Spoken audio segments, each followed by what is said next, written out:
During the pandemic, the big news was interest rates dropping and historically low. Now they're back up to where people are shocked because they think it's high. Well, it's really still not that high. Yeah. But when it comes to interest rates, John, how much more house could you afford if rates even drop 1%? Yeah, that's a really good question. And we are back. Here he is, the one, the only, really expert, John Brodeen. Hey. How you doing, man? Good. How's wife and kids and all of that fun stuff? Good. We're surviving.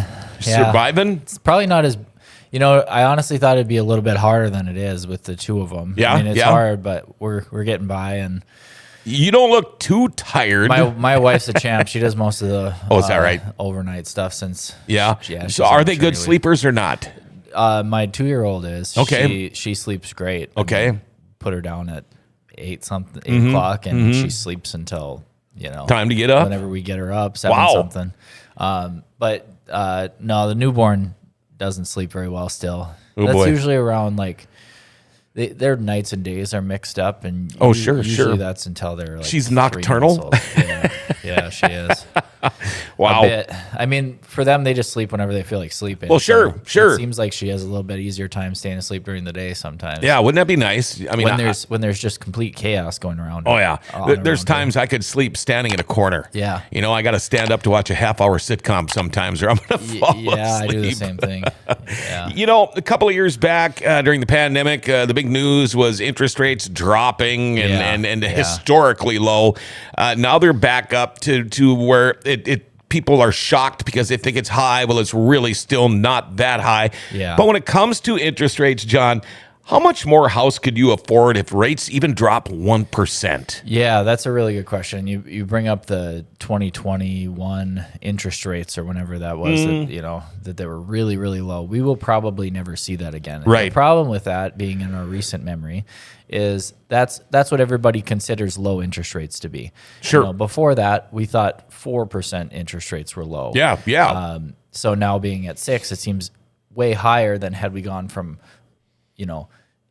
just from 4 to 6 rather than going from sub 3 to 6, which will probably, you got to kind of lose that anchor point in your mind. Cause most experts don't think that sub 3% mortgage interest rates are going to come back. Okay. But if rates were to drop by 1%, which it's probably pretty decent chance that happens during 2025. Sure. So let's say your budget is $2,500 for your monthly payment, including everything, principal, interest, all that, taxes, insurance.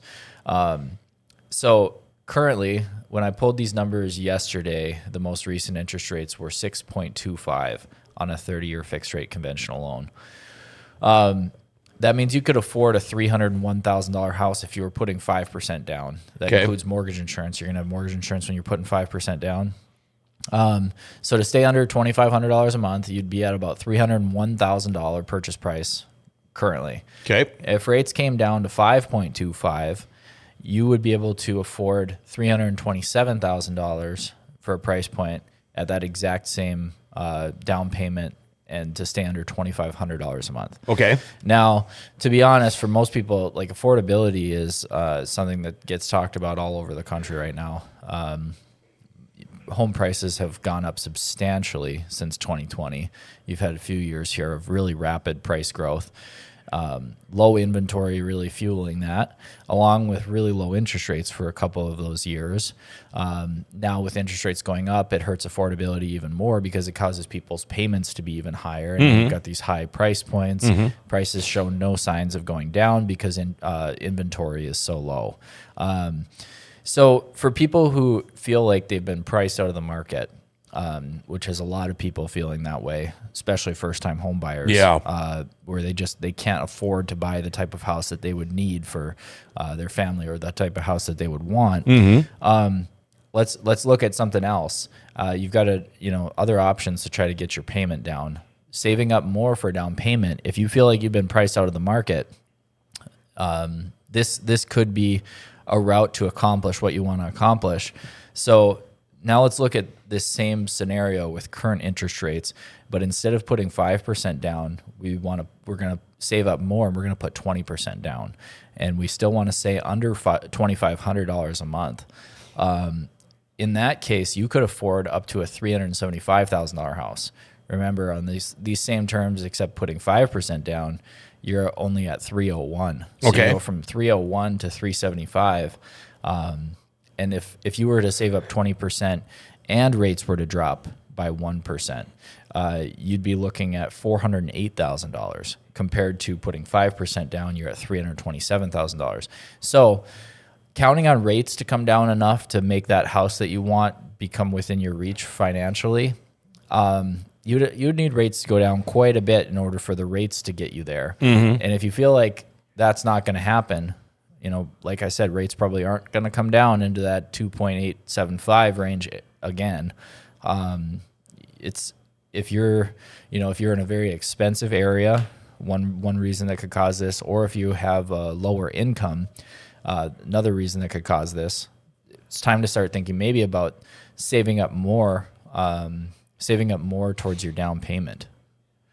And of course, paying debts down too helps. Sure. Because what you can afford and what you can qualify are two different things, but even what you qualify for will be substantially lower if you have hefty debt payments that you're having to make each month, whether it's car payment, student loan payment, credit card payments, those sort of things. So, wow. So 1% is huge, really. A 1% drop in mortgage rates. Yeah. I mean, that gets you from being able to afford 301 to 327. So about 25 grand per percentage point, a little bit less or more, I mean.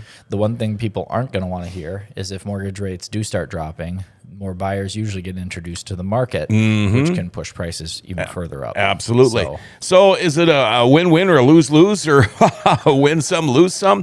Because like you said, if the interest rates drop, more people are buying, more competition, then you might even get into bidding wars and things like that. Yeah. Now it's to the point where maybe the house might be on the market for a little bit longer because not everybody can afford the interest rates and get a mortgage. It sounds like I'm just describing you've got a bunch of bad options. And right, that's right. really not the case. Sure. Because once you get into a home, these things begin to work in your favor. Okay. Prices going up over time begins to work in your favor instead of working against you.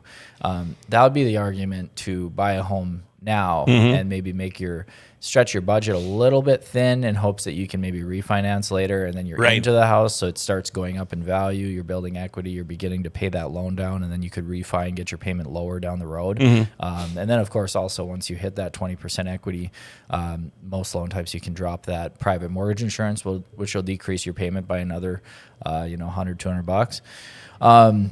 So that's one option, is to buy now, stretch the budget a little bit.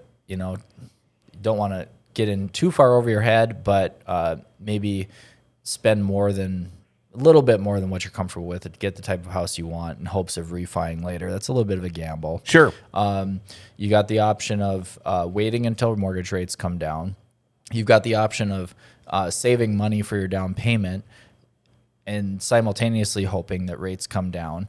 The only problem with that is it's possible by the time you're ready to buy a home, the prices have gone up and you have not been able to benefit from it. Okay. So the key for people is, if you are ready to buy a home, so you've checked all those boxes, you're going to be able to be in it for a long enough period of time, you're financially stable enough to be able to maintain a home.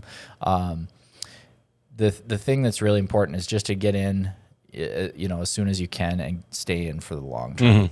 The best time to buy a house is right now, and the best time to buy a house was 10 years ago, and the second best time is right now. Yeah, right. In 10 years, you'll be, looking back and based on past performance of how real estate's been doing, it's something that people expect it to go up over time. Now, come January, things change again, new administration and all that kind of stuff. Does that ever play a part in stuff like your mortgage rates and things like that, or interest rates? Does that, historically, does that make a difference in the past? Somewhat. If the national economy moves in one direction or another, that can definitely influence what the policy is on interest rates. Okay. For example, in 2020, when rates started falling, the reason that rates started falling dramatically was because of the pandemic. Sure. We were heading for what we thought was going to be a recession. Yeah, trying to tickle the economy a little bit to Yep. get things rolling. Yes, exactly. They started using quantitative easing, which is Okay. the government buying more of those mortgage-backed securities. Kind of artificially lowering those interest rates that people were able to get on mortgages, stimulating the economy to try to avoid a recession. Okay.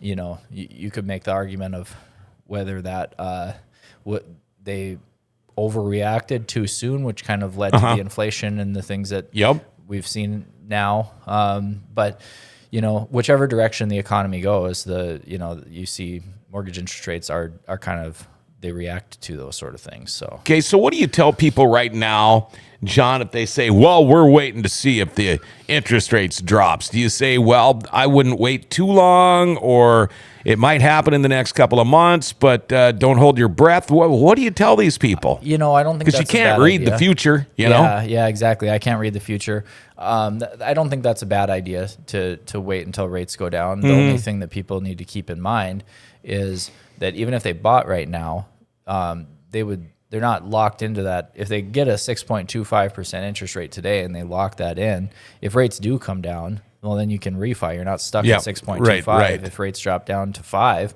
then you refi and you get 5.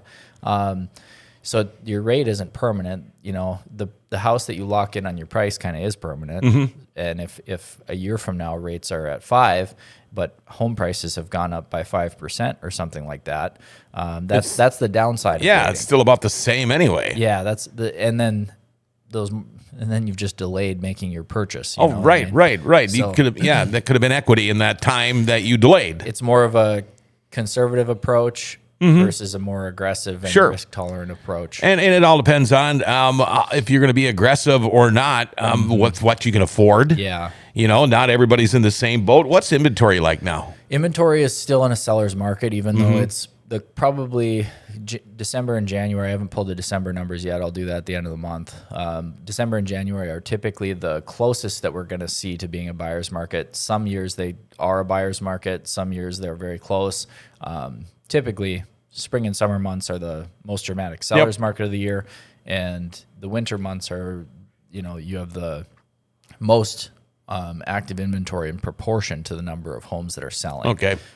So if there's a time of year that you might be able to get a better deal on something, it's kind of this time of year. Okay. It's not you're less likely to get a great deal on something in the spring and summer months, even though there are more options on the market to pick from. There's also way more buyers out there. So there's just more happening. And with the options too, if you buy now, it doesn't mean you got to move right now. Yep. That's true. There are ways around that. Yeah. Your first mortgage payment, if you bought right now, you probably wouldn't have your first mortgage payment until February. Right.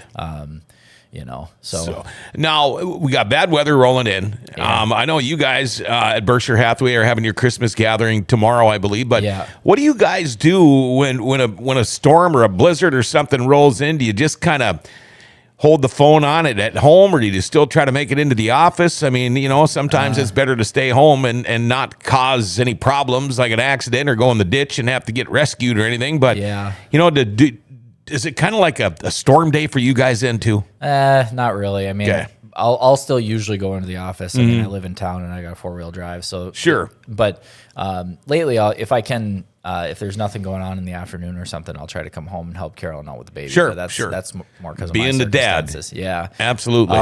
No, I mean, if people want to see houses in a blizzard, we still show them houses in a blizzard. Yeah. But all right. If it's a crazy day out there, there's fewer people that are calling us up to go want to tour 5 houses. Right. Yeah. Wow. If somebody does want to do that or has any questions, how do they get a hold of realty expert John Brodeen? Yeah, 701-213-5428. That's my cell phone number. You can call or text me on there. Follow me on all my social channels, Facebook, Instagram, YouTube, TikTok. Posting content on there all the time. So right on. We will be back. You'll be back Friday morning? Yes. Yep. All right. Say hi to everybody at the Christmas party tomorrow. Will do. All right. There you go. Berkshire Hathaway bi-weekly podcast. That's your Wednesday edition with realty expert John Brodeen.